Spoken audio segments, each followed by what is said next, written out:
Subakir melawan Sabdo Palon Ki Semar Badronoyo.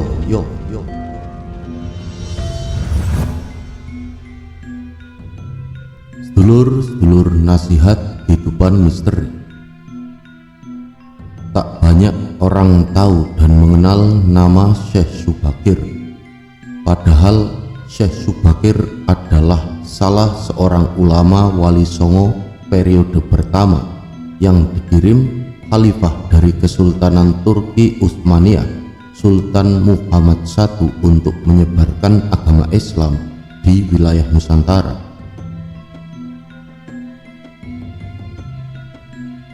Syekh Subakir konon adalah seorang ulama besar yang telah menumbal tanah Jawa dari pengaruh negatif makhluk halus saat awal penyebaran ajaran Islam di Nusantara.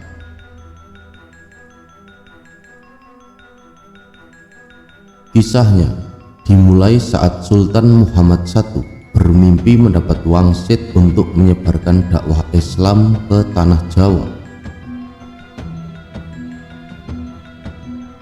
Adapun mubaliknya diharuskan berjumlah 9 orang. Jika ada yang pulang atau wafat, maka akan digantikan oleh ulama lain asal tetap berjumlah 9.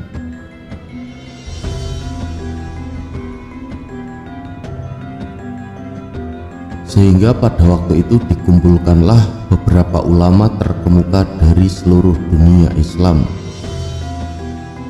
Para ulama yang dikumpulkan tersebut mempunyai keahlian masing-masing. Ada yang ahli tata negara, berdakwah, pengobatan, tumbal atau rupiah, dan lain-lain. Lalu dikirimlah beberapa ulama ke Nusantara atau tanah Jawa. Namun sudah beberapa kali utusan dari Kesultanan Turki Utsmaniyah yang datang ke tanah Jawa untuk menyebarkan agama Islam, tapi pada umumnya mengalami kegagalan. Penyebabnya masyarakat Jawa saat itu sangat memegang teguh kepercayaannya, sehingga para ulama yang dikirim mendapatkan halangan karena meskipun berkembang, tetapi ajaran agama Islam hanya dalam lingkungan yang kecil, tidak bisa berkembang secara luas. Selain itu, konon Pulau Jawa saat itu masih merupakan hutan belantara angker yang dipenuhi makhluk halus dan jin-jin jahat. Lalu diutuslah Syekh Subakir, ulama asal Persia yang ahli dalam ruqyah, ekologi, meteorologi, dan geofisika, ke tanah Jawa. Beliau diutus secara khusus menangani masalah-masalah gaib dan spiritual yang dinilai telah menjadi penghalang diterimanya Islam oleh masyarakat Jawa ketika itu. Berdasarkan babat tanah Jawa, setelah sampai ke Nusantara, Syekh Subakir yang menguasai ilmu gaib dan dapat menerawang makhluk halus mengetahui penyebab utama kegagalan para ulama pendahulu dalam menyebarkan ajaran Islam, karena dihalangi para jin dan dedemit penunggu tanah Jawa.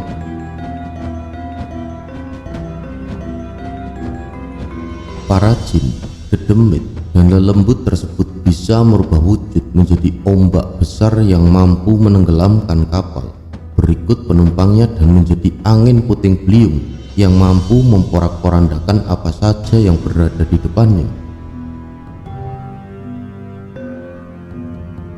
Selain itu, para jin kafir dan bangsa lelembut tersebut juga bisa berubah wujud menjadi hewan buas yang mencelakakan para ulama pendahulu tersebut.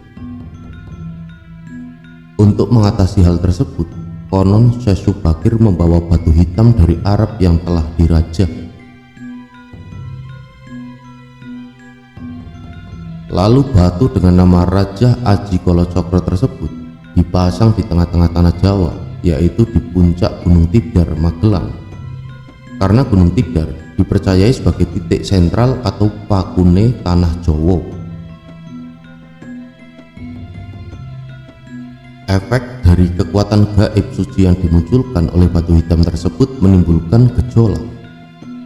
Alam yang tadinya cerah dan sejuk, matahari bersinar terang, damai dengan kicau burung, tiba-tiba berubah drastis selama 3 hari 3 malam. Cuaca mendung, angin bergerak cepat, kilat menyambar menimbulkan hujan api, gunung-gunung bergemuruh tiada henti. Lelembut, setan, siluman lari menyelamatkan diri. Jin, peri, banaspati, kuntilanak, jelangkung semua hanyut dalam air karena tak kuat menahan panasnya pancaran batu hitam tersebut. Makhluk halus yang masih hidup pun mengungsi ke lautan. Sebagian jin yang lain ada yang mati akibat hawa panas dari tumbal yang dipasang Syekh Subakir tersebut. Melihat hal itu, konon Sabdo Palon, raja bangsa jin yang telah 9.000 tahun bersemayam di puncak Gunung Tidar, terusik dan keluar mencari penyebab timbulnya hawa panas bagi bangsa jin dada lembut.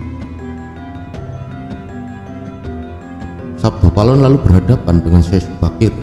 Sabdo Palon lalu menanyakan maksud pemasangan batu hitam tersebut. Sang ulama menyatakan maksud dia menancapkan batu hitam itu untuk mengusir bangsa jin dan lembut yang mengganggu upaya penyebaran ajaran Islam di tanah Jawa oleh para ulama utusan Khalifah Turki Utsmaniyah. Setelah terjadi perdebatan, mereka segera mengadu kesaktian. Konon pertempuran antara keduanya terjadi selama 40 hari 40 malam, hingga Sabdo Palon yang juga dikenal sebagai Kismar Badronoyo, sang danyang tanah Jawa ini merasa kewalahan dan menawarkan perundingan. Sabdo Palon mensyaratkan beberapa poin dalam upaya penyebaran Islam di tanah Jawa. Isi kesepakatan antara lain, Sabdo Palon memberi kesempatan kepada Syekh Subakir beserta para ulama untuk menyebarkan Islam di tanah Jawa, tetapi tidak boleh dengan cara memaksa. Kemudian, Sabdo Palon juga memberi kesempatan kepada orang Islam untuk berkuasa di tanah Jawa, raja-raja Islam, namun dengan catatan. Para raja Islam itu silakan berkuasa, namun jangan sampai meninggalkan adat istiadat dan budaya yang ada. Silakan kembangkan ajaran Islam sesuai dengan kitab yang diakuinya, tetapi biarlah adat dan budaya berkembang sedemikian rupa. Syarat-syarat itu pun akhirnya disetujui Syekh Subakir. Selain di puncak Gunung Tidar, Syekh Subakir juga membersihkan beberapa tempat angker di tanah Jawa yang dikuasai para raja jin dan makhluk halus lainnya. Dalam versi lain, diceritakan untuk membersihkan wilayah Gunung Tidar dari bangsa jin, Syekh Subakir membawa senjata pusaka berupa tombak Kiai Panjang. Lalu tombak pusaka tersebut ditancapkan tepat di puncak Tidar sebagai penolak bala. Dan benar, tombak sakti itu menciptakan hawa panas yang bukan main bagi para lelembut dan bangsa jin yang berdiam di Gunung Tidar. Mereka pun lari tunggang langgang meninggalkan Gunung Tidar. Sebagian pengikut Sabdo Palon dari bangsa jin melarikan diri ke timur dan konon hingga sekarang menempati daerah Gunung Merapi yang masih dipercaya sebagian masyarakat sebagai wilayah yang angker. Bahkan sebagian lagi anak buah Sabdo Palon ada yang melarikan diri ke Alas Roban dan Gunung Serandil. Tombak itu sekarang masih dijaga oleh masyarakat dan ditempatkan di puncak Gunung Tidar dengan nama Makam Tombak Kiai Panjang. Dengan adanya tombak sakti itu, maka amanlah Gunung Tidar dari kekuasaan para jin dan makhluk halus. Karena keberhasilannya menumbal tanah Jawa, lalu penyebaran Islam oleh Wali Songo periode pertama menjadi lancar. Nama Syekh Subakir lalu menjadi sangat terkenal dan dikagumi di kalangan para pendekar, penganut ilmu gaib dan kanuragan, bangsawan serta masyarakat di tanah Jawa ketika itu, sehingga mereka terkesan mendewakan sang ulama asal Persia tersebut. Akhirnya, untuk melepaskan kefanatikan masyarakat terhadap Syekh Subakir dan untuk menjaga akidah umat Islam, maka pada tahun 1462 Masehi, Syekh Subakir pulang ke Persia atau Iran. Ini dimaksudkan agar kefanatikan tersebut runtuh dan masyarakat kembali kepada tauhid yang benar. Selain itu, tugas utama Syekh Subakir untuk membersihkan tanah Jawa dari pengaruh negatif makhluk halus telah selesai. Selanjutnya, setelah Syekh Subakir wafat, posisinya digantikan oleh wali songo lainnya, yaitu Sunan Kalijogo. Wallahu a'lam bishawab. Hanya Tuhan yang maha mengetahui. Matur sembah nuwun sedulur-sedulur nasihat kehidupan misteri telah menyimak. Mugi rahayu sagung dumadi.